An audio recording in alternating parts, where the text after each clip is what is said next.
Hello everyone, and welcome to the JustPhantomComics YouTube channel. Today, I thought it would be funny to take a look at the top 20 highest rated movies based on DC Comics publications, based on Rotten Tomatoes score and IMDb score. Basically, what DC publications means is that there won't just be the regular superhero movies, there will also be some movies that you may not think about when you think about DC Comics.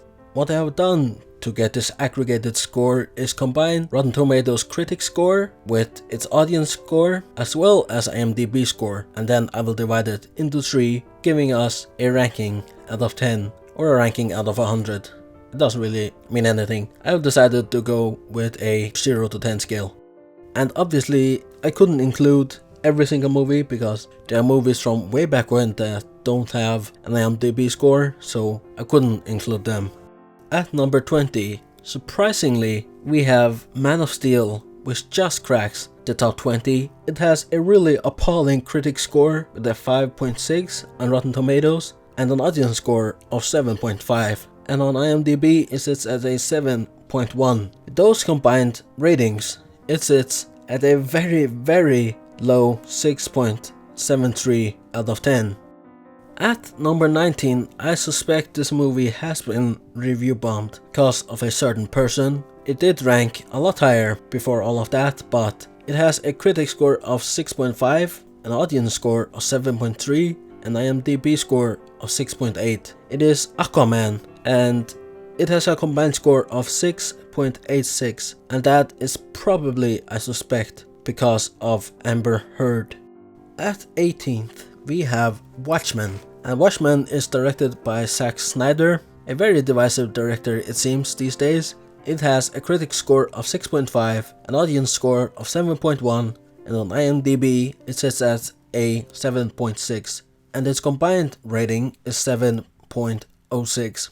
At 17th, here is a movie that you probably don't think about when you think about DC Comics. It is Red, and this is not a typical movie that you think about when you think about DC Comics. When you think about DC Comics, you think superhero movies and V for Vendetta. That's about it. And Red sits at a critic score of 7.2, audience score 7.2, and IMDb score 7.0, giving it an aggregated score of 7.13.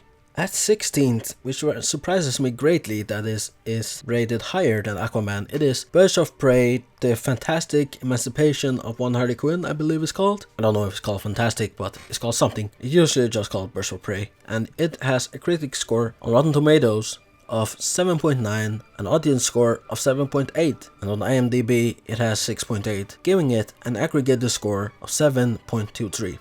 At 15th, we have Batman Returns starring Michael Keaton. It is his last outing as Batman in a solo movie. It has a critic score of 8.0, an audience score of 7.3, and an IMDb score of 7.1, giving it an aggregated score of 7.46. 14th, Richard Donner's Superman 2 starring Christopher Reeves. It has a critic score of 8.5, an audience score of 7.6, and an IMDb score of 6.8, giving it an aggregated score of 7.63. 13th, it is Batman, better known as Batman 89, starring Michael Keaton, directed by Tim Burton. It has a critic score of 7.2, an audience score of 8.4, and an IMDb score of 7.5, giving it an aggregated score of 7.7. At 12th, we have another movie that you may not think about when you think about DC Comics. It is called A History of Violence, and it has a critic score of 8.7, an audience score of 7.6, an IMDb score of 7.4, giving it an aggregated score of 7.9.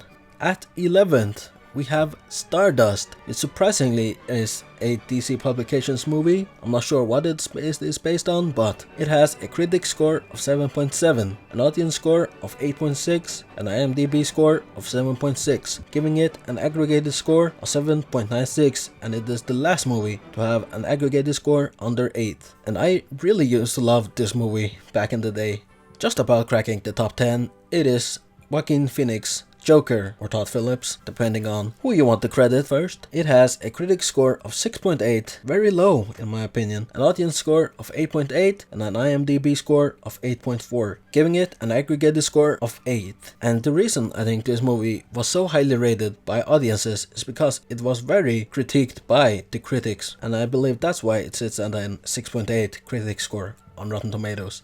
9th, Shazam. It has a critic score of 9.0, an audience score of 8.2 and an IMDb score of 7.8, giving it an aggregated score of 8.06.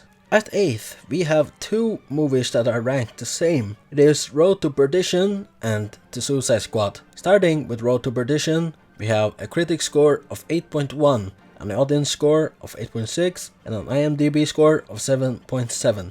The Suicide Squad has a critic score of 9.0, an audience score of 8.2 and an IMDb score of 7.2. And just to be clear, this is the James Gunn Suicide Squad movie.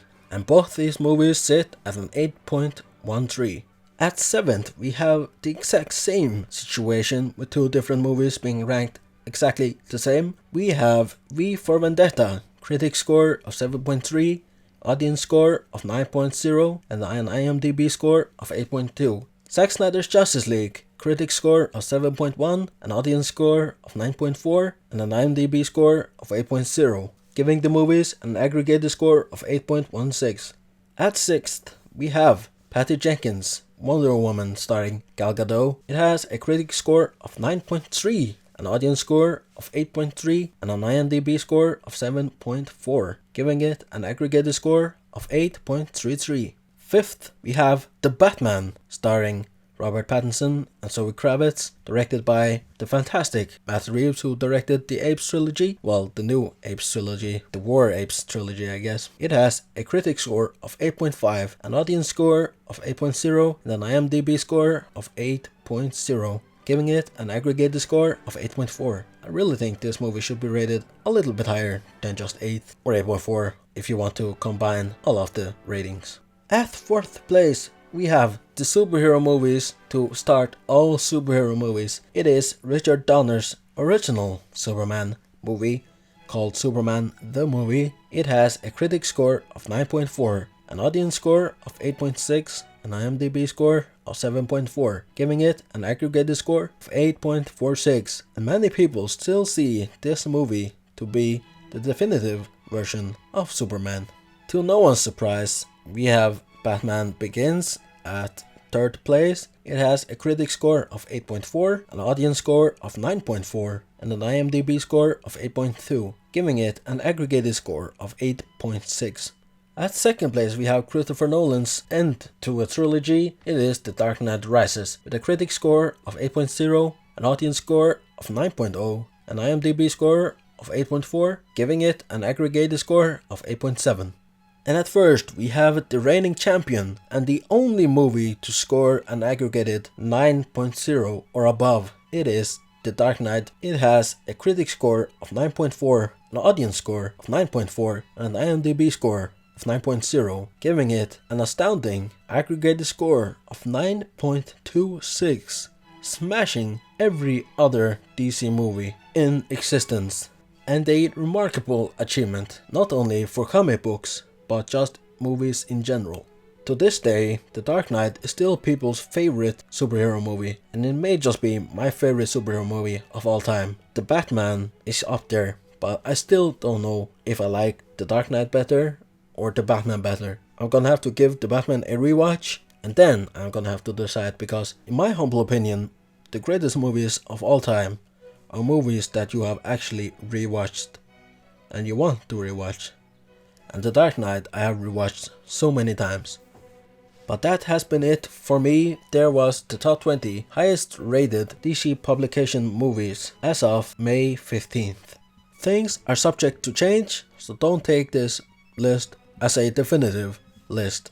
I do plan to make more of this in the future, as they are very informative and they give you great insight to how critics and people think about movies. Before we leave, I have two things to say. This list is in no way indicative of my own opinion about these movies. And secondly, you have to take into account that some of these movies have been rated by hundreds of thousands of people, and some have only been rated by hundreds of people, so it's all relative and has to be taken with a grain of salt. Okay, I guess I had a third thing to say, and it is that you have to form your own opinion about a movie. Don't let ratings sway your opinion about a movie. Go see a movie because you actually want to see it, not because it has high ratings, or don't go see a movie because it has low ratings. Just go if you want to see a movie.